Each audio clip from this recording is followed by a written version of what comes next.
completely broke, 100%, slept in my car for like a few months. I had put in like all I'd saved up, and then I told my CFO, like, okay, once I have 70 G's left of my personal money, just don't let me put it in. I was sleeping, I had a leased BMW 7 Series, and like I always joke, like I was sleeping in my bad decision. Hey guys, just want to say a quick thank you to our sponsors, not just Adam, but Ringba, of course. If you haven't already, grab your copy of The Paper Call Revolution, which you can find on Amazon now. All right, everyone, got a very special guest, a longtime legend in the internet marketing space, James Van Elswyk. Thank you for inviting me. Of course, brother. I appreciate you coming over to do this, man, making the time for me. Absolutely, man. I saw what you had going on. I wanted to get on, so like it's kind of like waiting for the invitation. I didn't want to be like a bitch and hit you up like, hey, dude, can I get on the show? But so I was very excited when you hit me up. No, it's exciting, man. I met you probably a year and a half ago. I think we were like chatting ERC at that time. Yes. I kind of was come new into this space, and I heard your name everywhere. And I looked you up online. I looked back at your old YouTube videos and some of the stuff you've done, man. It's impressive. Oh, I appreciate that a lot, man. I really do. And listen, same thing. Like you came in hot, dude. Like you really started to blow up. As soon as I met you, I started to hear about you all the time. And I don't know if your name was ringing already in just a different space. Akataf was also somebody that was like, yeah, this guy's legit when I first met you. So that's kind of how I got introed to you. Appreciate that, man. So you've been in the online space for how many years? I started selling debt settlement leads before I started generating them in 2008. And then I did a bunch of call center products with leads. And I started to generate my own leads, let's say 2009, 2010 on, it was Google and radio direct mail. But then like full-time marketing was 2013 on Facebook. How did you see the opportunity to more or less like generate an arbitrage data or leads? Yeah. I saw what the lead guy was making, right? So I'm on the phone, 100 sales agents, and I see what I'm making. I see the stress I'm going through. And at the time, it was student loan leads. And this dude straight up showed me, like, I think I was paying like 14, and he was making them for like 4. And I was like, dude, you're making more money than me. My call center was doing terrible. I eventually went out of business. So I'm going out of business, and you're making $10 a lead. Like, I'm in the wrong business, you know? So I shut down the call center and was just like, okay, I'm going to stick with this. Simpler business model, less people, more control. I'd read the Tim Ferriss books. I wanted to do the nomad thing. I went to Medellin first, nice. Then Argentina, and it was just like a better lifestyle. I was like, yeah, I'm going to flip the switch and just do this. So you technically started in the call center. Yeah. Yeah, I was a buyer of leads first. Well, I sold leads to call centers, and then I saw how much, it's funny, all these decisions are based on how much money someone else is making, which is bad, but I was selling leads, and I saw what they were paying me for the leads that I was brokering. I didn't realize it back then, but the leads I was selling were bullshit. They were telling me, oh, they're real time, we make them via email. I think they were co-reg. But these call centers were hitting me up at a new vertical, which was loan modifications, which is my favorite vertical ever. And I was like, dude, they're making a lot of money because they can pay more per lead. So I got a job at a loan mod call center. I learned how to sell on the phone. Then I started my own little call center doing loan mods for guys. And when that started to go well, I like totally went balls to the wall. I got a 50-person call center space. I'm like, I'm going to fill it. Had no idea how I was going to fill it, but I said, I'll fill it. And I went to 8 guys and then 16 guys. And then I just did a full push and got 40 guys on the phone. And then eventually my call center was wrapped up into a law firm. And they had hundreds, so they had me take over and run their processing and their sales floor. So they brought you on as a call center arm. Yeah, so basically, like, we did all the paperwork processing as well as the selling, document collection, negotiating the banks, whatever. But they wanted to have all the employees, everyone communicating with the clients, everyone communicating with the banks to be employees of the law firm. So they basically said, like, hey, we'll cut you this sick deal. All your employees will migrate over and become our employees, and you can basically run the overall operation, you know, and that was an amazing opportunity. And I did that for a few years, and then I was like, okay, what am I going to do next? And I switched to student loan consolidation. Is like 2000, I guess like 14 maybe. Yeah, 2012, 2013, 2014. And then that call center went belly up completely. I went completely broke, 100%, slept in my car for like a few months. Yeah, like I had put in like all I'd saved up, and then I told my CFO, like, okay, once I have 70 G's left of my personal money, just don't let me put it in. Like, I need something to be able to start like a new life. And I pushed that in, and I took on debt. So I was like completely upside down.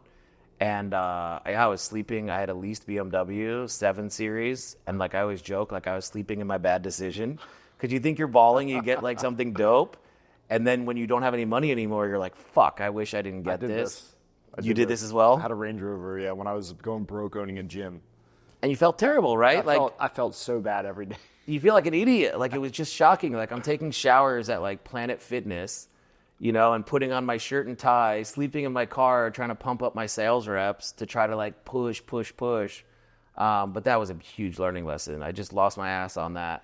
And that's when I moved to Colombia to learn how to do Facebook ads. No kidding. Yeah, I'm going to go somewhere. I had $1,000 in the bank. I had $200 in my wallet, which I still have. That was like my emergency money. Like, hey, if I need to fly back to the United States, I have $200 in cash. And I keep them in my wallet. I never take them out. And yeah, I cracked a campaign there and started making money with it, and then moved to Argentina and just kind of kept like growing up my affiliate career. Why'd you end up in Colombia? It was cheap. It was still close to the United States. No. Really? Didn't know anybody. Any Spanish? Not really, no. At that time, no. I just moved there completely raw. I moved a lot of places raw, and I moved that place raw also. Stayed there for like 8 or 9 months. Then I moved to Buenos Aires. Which is awesome.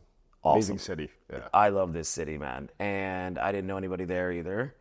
And I got into jiu-jitsu, and like the gym that I went to were like the greatest dudes ever, and they took me in like family. It was a huge gym. None of them really spoke English, and it forced me to have to learn Spanish. And it was like honestly one of the best times of my life. That was so cool, man. It was very freeing, yeah. And then I left there. I went to Amsterdam, or I actually went to London for a conference. It was the first affiliate world. It was called SDM Meetup. This is maybe 2000, I don't know what year. It's a long time ago, 10 years maybe. And it was the first affiliate world. It was STM Meetup. It was like 150, 200 people.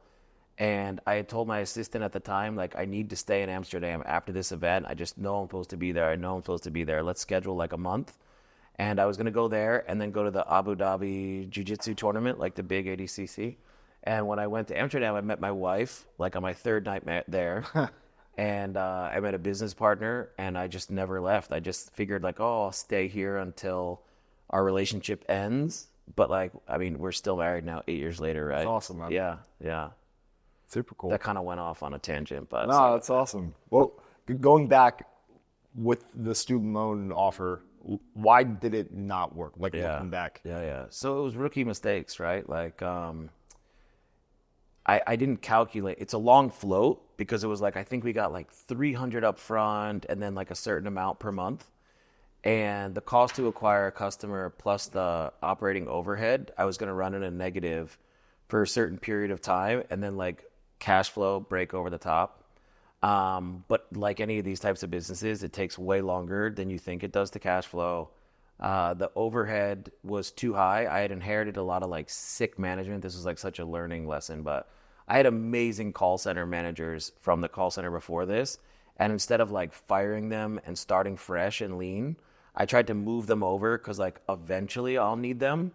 And that overhead was just too much. And then the affiliate or the call center world, very often you'll have like affiliates of your call center. So like I'll be the brand, I'll do the processing, I'll have the merchanting, and then there'll be another call center and they'll like buy their own leads, they'll sell it under my brand, and I'll process it and take a commission. And they were really aggressive affiliates, man, and blew up my merchant.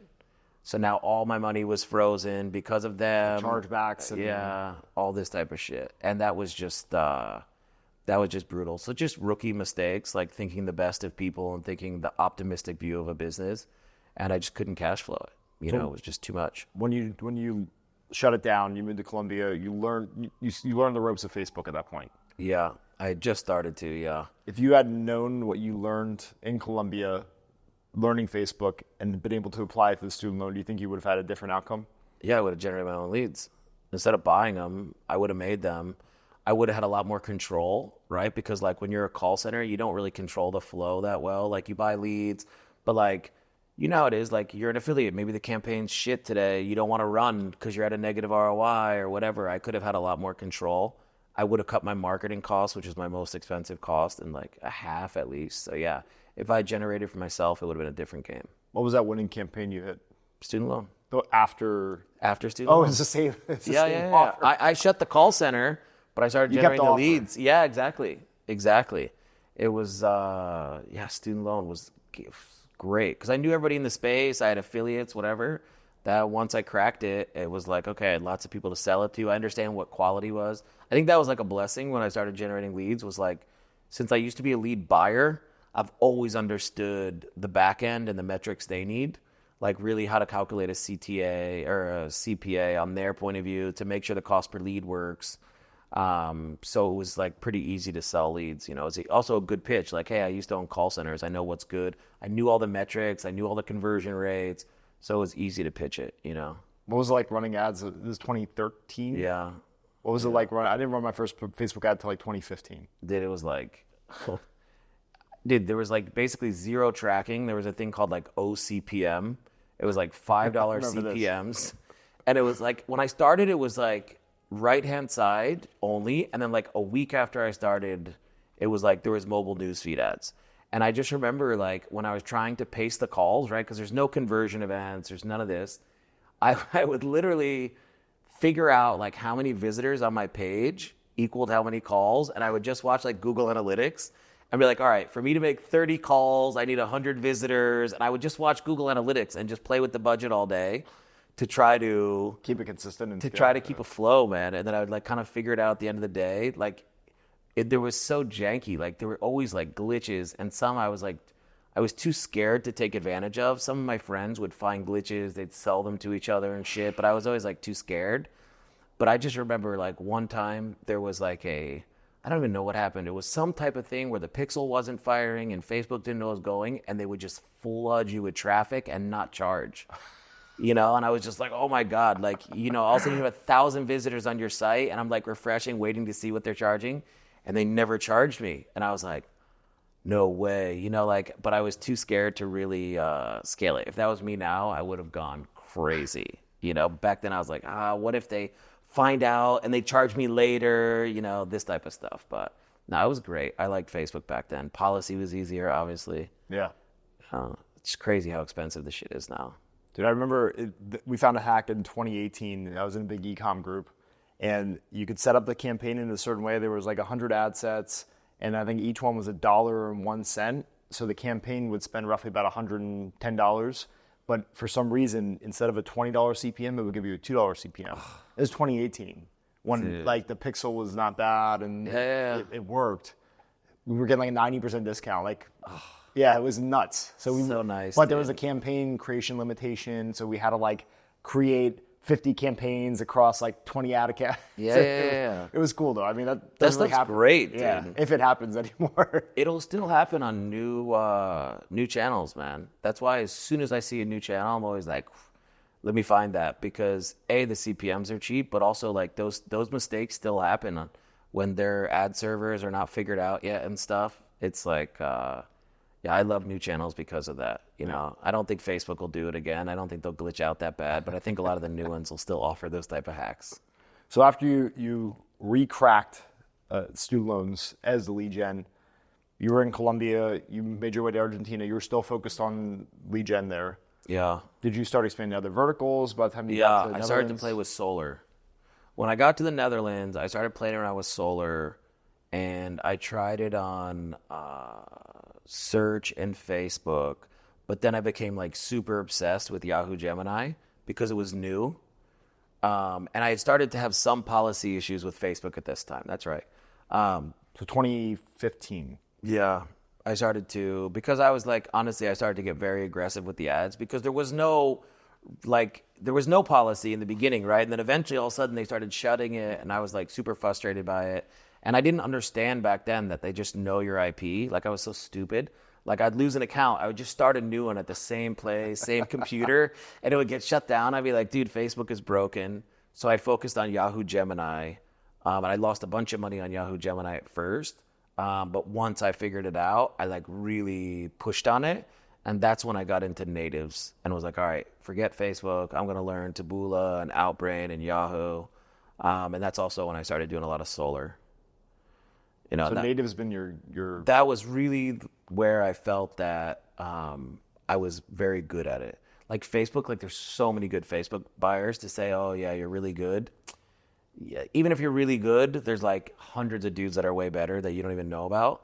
But native, like when I was good at it back then, I actually felt like, okay, there's not that many people that know how to do this. Because even smart Facebook's dude didn't understand how native worked, you know, and I think now there's probably lots of great native buyers. But back then, it really was like a pretty good skill set, you know. And then I found solar, which was amazing vertical. And a lot of the reason it was amazing because of David Stodolak, man. David Stodolak brought us like some super big buyers. Like he went out there and hustled. Dude, David Stodolak, like just to go back so far, in 2011 was the first time I talked to David Stodolak, and he was selling carbon footprint offsets at a call center. What? Yeah, dude. And he called me up for leads, man. And I had him in my phone as David Carbon Guy, right? I hope you left it. I think actually, dude, there's two names for him in my phone because you know how to like merge.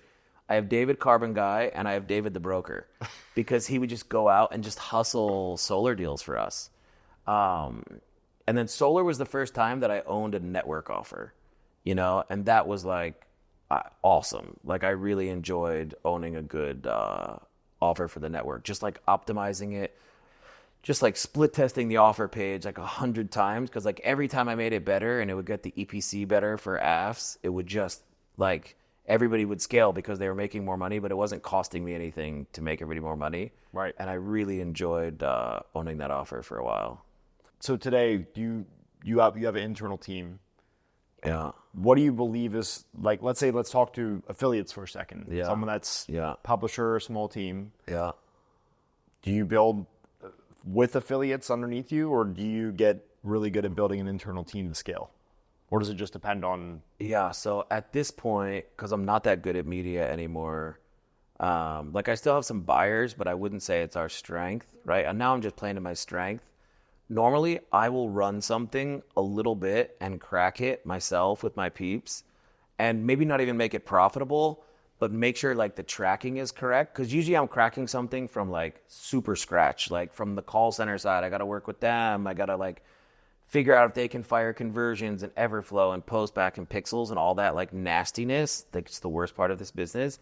So first I'll make sure I can get it to track correctly. And then I'll run it enough to be like, okay, I'm losing money, but somebody smart can make this work. And then I got like maybe 7 to 10 guys, depending, that are like my squad of affiliates that I bring it to them. And I'm always looking for more. And those are special guys because like basically I'll find something and I'll say, hey, I don't know if this will work or not, but like I'll cover your spend, or you put up 10K, I'll put up 10K, and maybe we don't make anything. But if it works, once I know what the payout is, I'll give you a good payout. Yeah. And I show them my revenue. They show me the ad cost, and we'll like figure it out together. And that's usually like my next step. And then obviously if somebody cracks it, then they kind of get to scale it. And then eventually, if I need even more traffic, then I'll bring it to just like kind of general population of affiliates. Is it as worth it to you with a lot of fraud and more risk? You still choose that choice sometimes, and why versus keeping it the squad? For example? There's a certain point where the squad will kind of cap out, or the squad will find something else, or it just won't be as profitable anymore. It's like, you know, if you're running a campaign lowest cost, and then it like doesn't work anymore that good, so you flip it over to bid cap, and you're like, if I can still squeeze something out of it, I'll squeeze out some cheap conversions.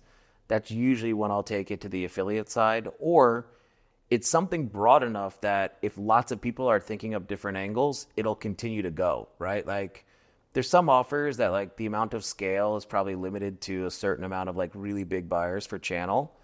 But like if it's just a monster, you can have shit tons of people run it, it'll still work. It just depends on how big the potential market cap is on the offer. Do you miss buy media?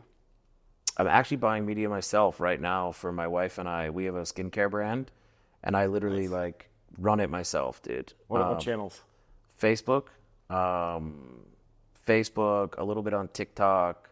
But yeah, I actually do it myself because like in the very beginning of this shit, you have to crack it. For e-commerce at least, you need to crack it yourself because you got to see like email and SMS and like you need to be inside of it and live it. And I figure like once I can get it to like 5K a day and spend, then I'll like pass it, once it like can actually start to work, As you go back in the media buying for an offer that you own, how are you thinking about this? Are you thinking about it from the affiliate where there's like a fixed payout? Let's say you open it up where you got to hit that, or are you thinking based on like your LTV margin? Yeah. How are you approaching it?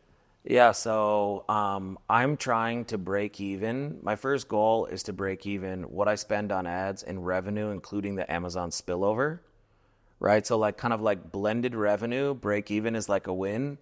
And then subscription is just kind of like Icing on potentially cake. where the profit is to cover the cogs. And if I can get it to like that level of stability, I know that I can get it to the next level, optimize the AOV, optimize the traffic costs and start to work. But like for me, like every campaign for me is just to get it to break even, traffic to revenue. Like I'm cool with that. And I'm cheating a little bit because I'm taking the Amazon revenue and like kind of throwing it in there to make myself feel better because I'll kind of lie to myself sometimes. With campaigns, when I love them, I'll like, it's my weakness. I have two weaknesses. Like one, I try to scale too fast. I break shit, like full scale fail. And sometimes I'll lie to myself a little bit with the data and like make myself feel better. So that's what I'm doing right now, throwing in a little extra Amazon revenue. But that's basically my goal right now. But I still do it on a CPA. I don't know any other way. I can't like optimize for ROAS. Like I optimize for ROI. Like I'm still affiliate, But I'm much less aggressive on it because I own my. Yeah, it's your brand. It's my You need brand. to be. You get the back end. You get the back end, but dude, it's hard because like I could make like super ugly ads and probably get profitability faster, but I like try to keep it on brand, which is cool, but like it makes it harder to make money. I don't make aggressive claims. I know that I could get my brand to make money if I was aggressive right now, but I'm not, so it makes it like way harder, So look, we were chatting before we started filming about finding trends early. You found solar, you were very early. Yeah. Education, you were early as well. Yeah, that's true. Well, how do you look to find those early opportunities? Yeah, I think everybody just looks in the wrong places. I think that's the biggest thing. Like, I don't go to affiliate events because I have 80%, 70%, 60% of what I need in this part of things, but I go to like other conferences. I want to go where lead guys are not. And I kind of have like, I would say almost like an algorithm, right? Where I take a look at an offer based on a lot of different factors and I put it into a calculator. And then if those factors are met, then I start like looking for things that fit into those factors. Like there's a million, but like, for example, can it run on Facebook? Is it broad enough? If it's just going to run on search, I don't want to do it. Do the buyers of the leads make a lot of money because then they can afford like good CPL? Has it been proven on another channel? So like I kind of start to see all that stuff and I put that like in my head. And then I just try to go out and talk to tons of people in different industries. And I just always ask them the same question, like, so how do you acquire customers for your business? I don't even say get leads. I say like, how do you acquire customers? And like a lot of them, I know it's not going to work, right? Face-to-face or referrals, whatever. But when they kind of tell me some different ways that they get customers, but you can tell it's like hard for them, then I go. Like I'm in a group here in New York that's like sick, high-level people, a couple hundred of them on a WhatsApp group, right? And you have to introduce yourself. And I was super kind of nervous introducing myself because everyone's like super baller. And when I said what I did, like all these people hit me up. And I was like, fuck, this is like really valuable to people like this. And then my partner and I were working on like another project that didn't work like 7 or 8 months ago, the Visa MasterCard lawsuit. I saw those ads. Yeah, dude. I don't think there's a non-shady way to make money with it, kind of.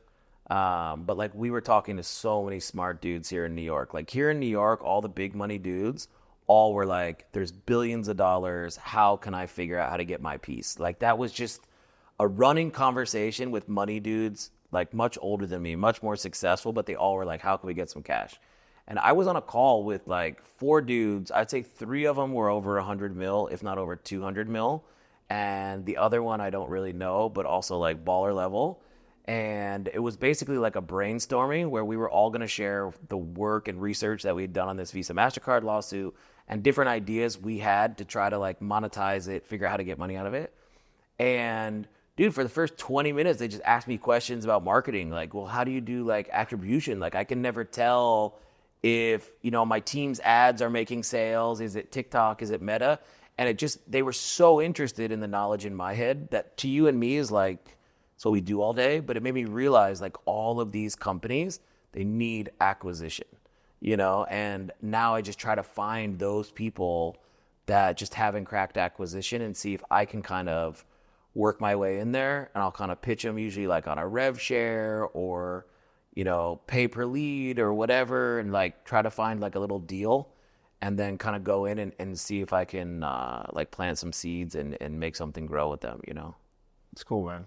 Yeah, it's nice, man. Finding new offers is nice. Also, I do a lot of financial modeling before I spend any money to figure out if I think it can work. Based on like LTV. Yeah, everything, current. man. My cost, potential cost of ops if I have to scale it. How long does the cash cycle take? When do they get paid? What is the churn? What can they afford to pay up front? Like all these different metrics, you know, to see like, all right, I need to be at this CPA to make this work. So, because I've seen a lot of cool opportunities that I've gotten into, but I didn't run the numbers well enough. And then I got like, you know, 3 months into it and I realized like, yo, this will never back out. You know, like it's just not, this is like, even if I can make the leads at a good price, like there's just no money here. You know, that Visa MasterCard, my partner and I worked on it. Mainly he did. Probably 4 or 5 months, dude, cracking his head. And then we did a bunch of testing and stuff. And How we're like, deep yeah. were you, just on the media side or like call center, like Media, some like SaaS implementation. Like, dude, kind of deep, dude. Kind of pretty deep. invested still? Yeah. We were no, we were definitely invested. And like invested like intense. My partner's super obsessed. And like he was just thinking about it 14 hours a day. How do I crack it? How do I crack it? And then there was just a day when we looked at it and we are like, yeah, it'll never work. Like it just is not, we were making leads cheap. Like a lot of stuff worked, but it was just clear like it was never going to work, you know? I think that's the hardest thing, like as a business person or like as someone trying to figure stuff out is like knowing when to push a little farther and when to stop. Because that's like, you know, sometimes people will hang on to a loser forever and it'll just destroy them. And then other times people, they just quit too soon and they don't put the fight into it, you know? And it's the same with media buying, right? Like you test a new offer. It's like, can I ever make this work? Like you got to be honest with yourself. Like, yeah, I can't, or how much is going to cost me to get this thing to work? Like that type of thought process, I think is like one of the hardest skills. What's an example of a new offer that you were early on that worked and one that didn't? It's a good one. Let's do early on that didn't work. I mean, it could have worked. There was a Brazilian loans. Brazilian loans. Yeah. Awesome loan products. I went deep on this one too, actually. This one hurt me when it didn't work. It hurt me so bad. I really believed in it. Well, you probably learned a ton from it, man. I'm sure. I learned a lot, dude, and I found a good developer. But basically, it was a lead gen product, and they have all different type of loan products there, and they have no interest rate caps, essentially, right? So they have insane interest. And there was a product that basically was like a loan, but to pay it back, they would just add extra money to your electric bill. Right. So, and it was like a very low underwriting, and Brazil has actually good technology with their banking system. And I tried to automate the whole thing. So it was like, we had to generate a lead. They had to upload some documents. Maybe we would have to follow up on WhatsApp to get them to submit it. And we couldn't get the conversion right. We could make the leads. We could get like one document upload right, but we couldn't get the rest of the docs successfully uploaded. And the bank we were doing it with were calling our non-successful uploads. And I had to kill that one. And it sucked because it took me like a long time to build the integrations and everything. And yeah, that was a straight fail. Never generated any revenue. And if it worked, it would have had such a moat around it. It would have been amazing, dude. No one could have touched you. It would have been amazing. It would have been amazing because I was so excited about it when I saw it working with this bank. Then I went to other dudes here that bank or lend or whatever, and I was like, yo, look at this product. It's sick. Would you guys ever underwrite this so I could finance it myself? So I wouldn't need to be connected with a bank. I could be the lender. I could make the deals with the electric companies. In Brazil. In Brazil, yeah. I've never even been to Brazil, but I was like, fuck it, I'm going to own a banking product, you know? So yeah, I was heartbroken when it didn't work, actually. That one really sucked. Another one early on. Look, I think ERC, I was pretty early on. I was very early on, actually. When did you first start running it? Oof, like, I want to say January 2021. You were early, yeah. Like really, really at the start, man. Like really at the start, I was generating leads for it. And that one I made a mistake and I got into the actual processing part of it and call center part instead of just making leads. But I was very early on that one. And it was still juicy at the beginning. It was like the cost to make a lead in the beginning was like less than $30. And by the end, it was like, 100, you know? I know. Yeah, you were there. Yeah, I got in 1 year later. So December 2021. So Okay. I saw like good numbers. Yeah. But then I also saw the downward ride the next like 6 to 12 months. Yes, that one just got pumped fast. I'd never dealt with a vertical like that. There was such a big referral market. Like I really learned the power of referrals. Like there were so many people that just did word of mouth and paid sick commissions that never did digital ads that scaled like so hard. They won. Yeah, they won. Sean Kelly did really well. You know Sean Yes, Kelly? yeah, of course. No, dude, there's like a bunch I of don't think people. he ran and paid $1 on ads either.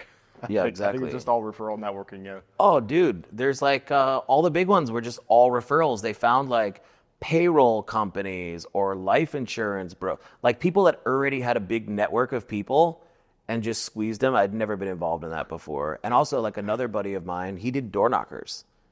Like sick digital guy, but one of his family members was like had a door knocking company. And they literally went to like mini malls and like knocked on doors and signed people up. And they beat digital. It's one of the first times I saw that type of stuff beat digital. Crazy. It was crazy. What's nice too about the door knocking and stuff is, and the referrals, you have like a personal relationship, so the conversion rate's super high because they trust you. Compared to digital, they fill out a lead, you got to call them. It was that was an interesting one. Yeah, it was fun, man. We even tried it in Spanish. Yeah, of course. Traffic was much cheaper, but it just didn't back out the same. They didn't back out for us either in Spanish. Yeah. Yeah, it's running in other languages. I've been doing that since like 2015. That's always been my jam. Even with solar, we ran in Spanish like crazy. We even ran Chinese. Yeah, man. And it worked like really good. Because like you figure like if people are in America, especially for solar, right? They got to essentially own the home, which means they had to get a mortgage, which they know enough English to get a mortgage. Yeah, maybe you advertise into one language, but they can still buy a different yeah. way, right? Yeah, super cheap traffic, and it catches their eye. Like it was, that was very nice. I have one right now. I'm not gonna say what it is that I've been working on. That I wasn't early on the business, but I was early on advertising for it. Like it's a business that's been around for 10 years. Already had a fully established call center, whatever, but they'd never used digital leads. So it was like just kind of teaching them to come to 2024, and like turned them on to inbound calls. We started out with form leads. They just could not dial out and make it work. And then we turned it into a pay-per call offer, and they just started to crush. And now they think I'm just a magician. They're just like, oh my God, these calls are so good. You are, but yeah, to them, it's like, they're so good. These people are already ready. I'm like, yeah, they just watched a video ad, pumping them up and explaining it. Like the people they were contacting did not want to talk to them, right? Like they had to like get through the door and pitch, and they're like, these people are already ready to buy. Like their average sale used to be like 25 minutes. Now it's like 8 minutes, But that one was also a lot of work to set up. I was working on that at the same time as the Brazil loan one. So you saw and one worked and one didn't work. Is that how you play the game now? Let you throw 3 or 4. It's a bad way to play the game. I wouldn't advise it, but yeah, kind of. I usually have a couple in the pocket, that I'm kind of, they're at different stages of playing, right? And it's like, again, it's like, how deep do you go, right? Like maybe I need to spend 5Gs on ads and I can see, okay, this isn't going to work. Most of them get weeded out in underwriting. Most of them get weeded out once I put a spreadsheet on it and do an estimate with the numbers. That'll kill so many of them.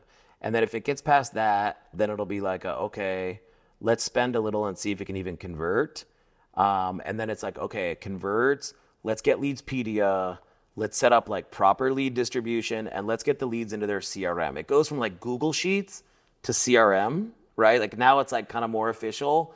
And now the money starts to add up and I got to see if the operator is going to pay me and like this type of stuff. And it's like kind of steps like this, you know, and usually if it gets into like the Leadpedia stage where I'm like actually going to post leads, I'm like pretty invested by this time. I'm excited, you know, and sometimes it doesn't work, but I'll usually have some that are like underwriting, idea stage. Some will be Google Sheets, some will be Leadspedia, you know, maybe like one of each or something. And then one will actually start to work. And then once it starts to work, it gets its own LLC. And that's when I'm like, all right, I'm going to do this now. You know, normally I incubate them in one company, which is a mess for my accountants. They hate it. But usually I'll incubate it in one company. And then once I'm like, all right, because in the beginning I used to buy LLCs for all of them, name them, start an LLC. And it was like the kiss of death. Like as soon as I got an LLC, that fucker wouldn't work. And then I'm left with this empty LLC. You know, my accountant's like, dude, what are you doing? Like you have all these empty LLCs. We have filing fees on it. So now I incubate and then buy. Once I buy, I'm like really going to push at it, you know? Have you ever had 3 winning racehorses in your pocket at once? No. No. Or let me rephrase that. 3 horses that look like they could be winners and they were close. I'm such an optimist gambler. They all look like winners. Still, they're not. I love all of them, dude. My fucking wife, she wants to kill me, dude. I'll be like all excited, like, dude, I got this one I'm going to do now. Like, I get super in love with these fucking ideas because in the beginning when they're great ideas, they haven't had a chance to be shit. So they all seem amazing. Like I just look at the high side. It's a good thing about my partner. My partner's much more analytical and skeptical. So he like will bring me down to earth. But you also lift them up when Exactly. We always say that we find the best middle. Like, you know, my optimism, his skepticism.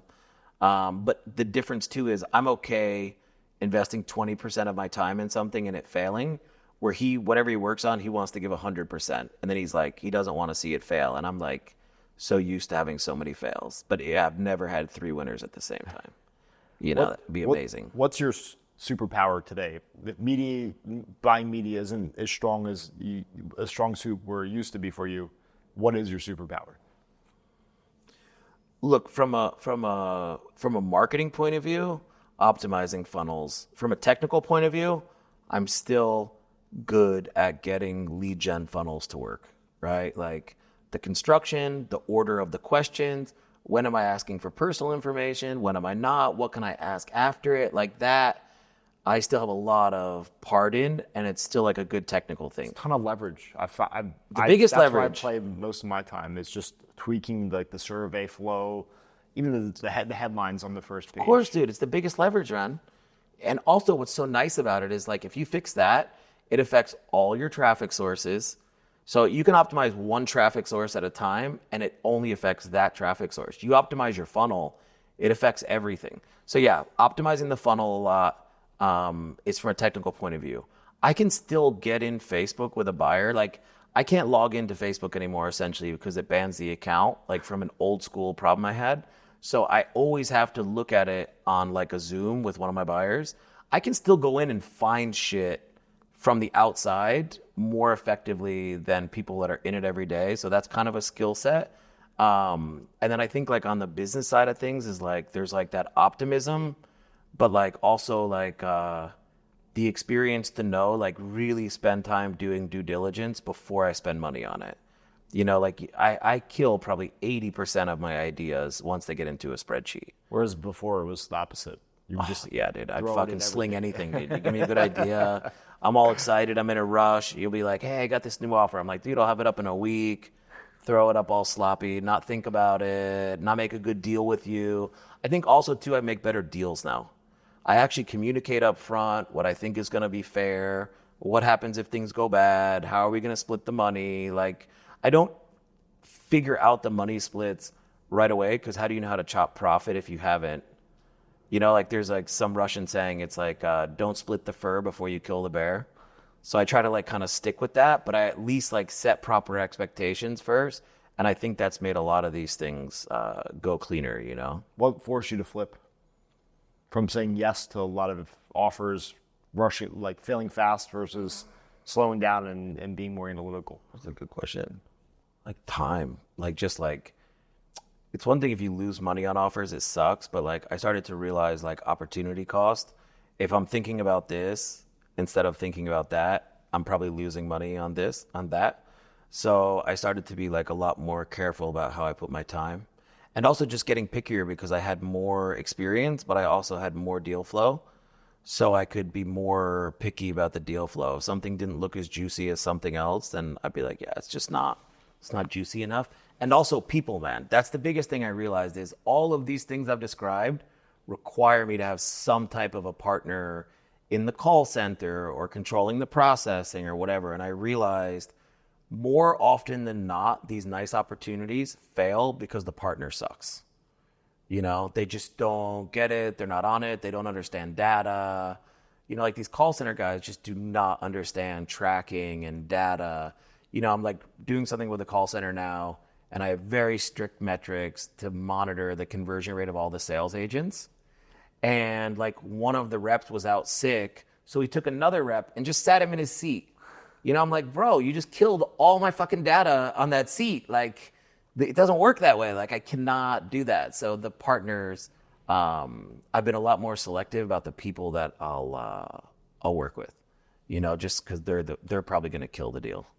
How much does have good relationships as a whole the last 10 plus years being, you really are in the affiliate space right away or eventually if the offer catches up, how have those relationships you built impacted your business? It's been everything, dude. It's been everything, man. Like, if you make money for people or you make money with people, when you have an idea, it's so easy to get people on board, right? In the beginning, you're pitching people, they're like, yeah, kind of whatever. But now, like if I pitch someone and say, hey, come along with me, here's the opportunity. They're like, I'd love to ride with you. Let's go. Like it's better, you know? And I think like people now also know, like, if I say like, hey, I'm going to be palms up and I'm going to show you what it costs and you show me what it costs and I'll show you the revenue I get. If they trust you, which most people do now, it makes it a lot easier to work, right? And having a good reputation as far as always paying and doing good business, it lets people trust you more. And when there's that like shared vision, which is, I think, very different than most people do it. But like, I really do everything transparently. Like I tell people what my payout is. I'll tell my affiliates what my payout is. I'll tell them this other affiliate has a better payout than you. But it's always for like a reason where I'm like, yo, he has a better payout because his shit is better. Or I'll say like, hey, this is my margin. This deal's not worth it to me unless I get 30%. You know, but it's like honest, like not being scared to have the hard conversation and say, hey, dude, I need more money or I don't want to do this anymore. Or, hey, I feel like I'm making too much. Like you're busting your ass, you're making ads, you're hustling. I know I was supposed to get 30, but I'm totally cool if you give me 10.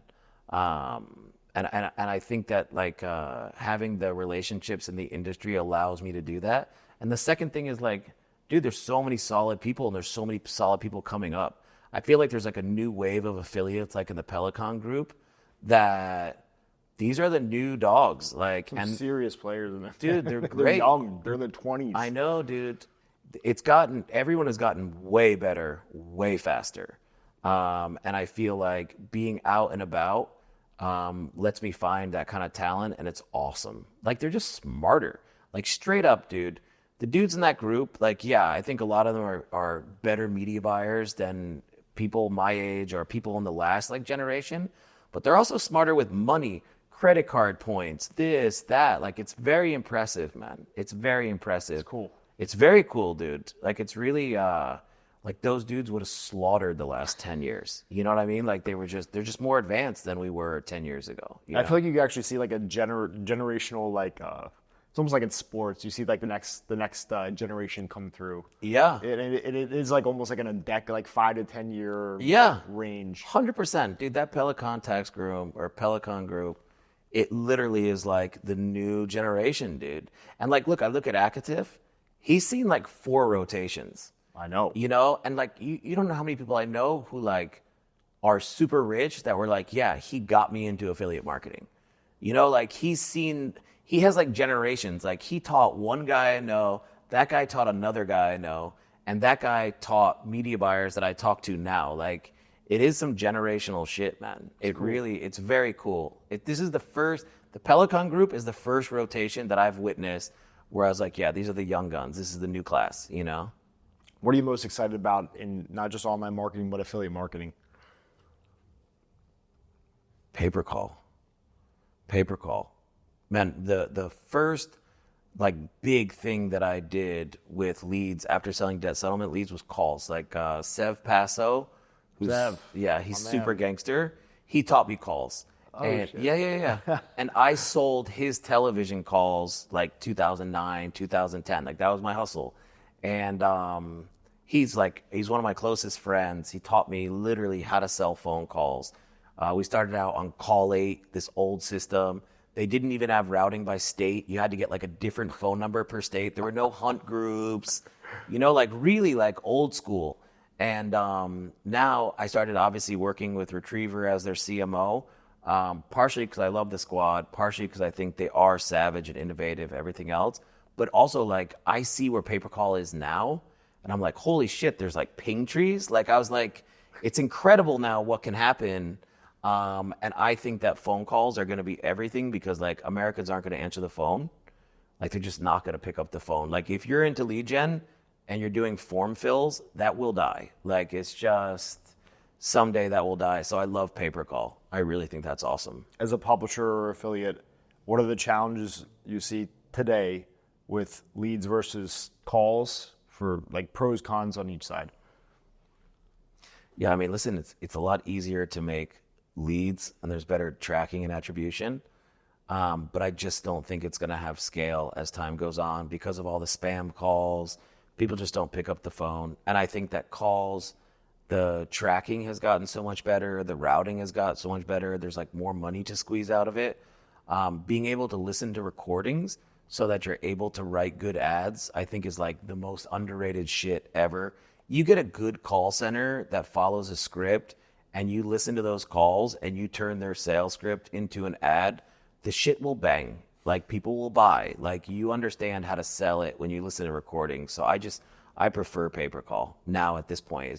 It was the first thing that I really loved with leads. The other thing is setting it up is so much easier. Like, dude, just throw me a phone number. Like if you own your own offer and you're like posting data, Leadspedia, whatever, Leadspedia is great software. But like, dude, the call center, hey, send me posting instructions, and you got to wait for their fucking tech guy. Yep. Calls is just like, dude, throw me a DID and I'll send you traffic. I just love that. What's a piece of advice you have for someone new or experienced on the affiliate publisher side? Basically, everybody's full of shit about the numbers they're doing. Everyone's full of shit, and it doesn't even matter because you're literally like one campaign away. Like you just need to crack one. And then like everything changes. Like once you crack that first campaign, the game changes and you feel confident you did it one time. And it's like, you just got to focus on cracking. And then the second thing is that biz dev is probably the most underrated part of being an affiliate. Like being able to get good payouts, to get direct offers, to talk to people, to learn is really how you go from like making like 1K a day, $500 a day, to your first like 5K day. It's all about talking to affiliate managers, talking to offer owners, talking to other affiliates. Like I think when you see the guys that are really successful, they're out at these events, they're at Affiliate Summit, they're talking to people, they've got their ear to the ground, they're finding shit out. I think like a lot of young affiliates like miss that part. What's an idea or quote that's served you? Oh, it's very simple, man. There's like a ton of them, but I'll give you, I don't want to be right, I want to be rich. So not having like an ego and actually looking for what's going to get me where I need to go, even if it's not my idea or my idea is shit, just, I want to be rich. I don't want to be right, don't care. And chaos creates revenue and order creates profit. You know, like you can create all the revenue in the world, but somebody needs to come in and clean it up so there's actually profit, you know? How can people connect with you, learn from you? Yeah. I would say it sucks, but I'm not on social media, so my email, james@purpleleads.com is like, and I answer it, you know, it's my thing. I'd say that's probably like the best, most consistent way to get at me, which is so old and lame. I feel like such a boomer. Wow, that's cool. Hit me up my email, but I'm just not on socials, so it's just the way, and I don't want to give out my cell phone.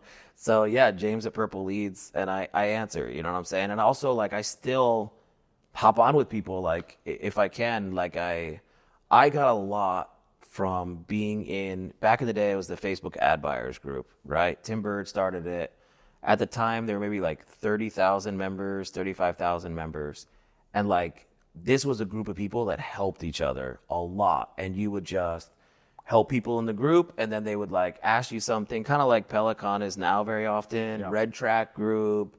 And I'll hop on. I talked to a guy last night at the AFI Awards, and like, I barely remembered it, but like, I got on a call with him and helped him with native ads, dude. Like, you know, and I was like, dude, it's super dope. He's making money with it now. I still enjoy just hopping on and giving like 30 minutes. So if you hit me up and I got time, not that I'm inviting you to do so, but, you know, I like to hop on. I like to get involved in campaigns again, you know. Is there anyone you're looking to specifically connect with, me, that maybe if they're watching should definitely reach out? Oof, that's a good one.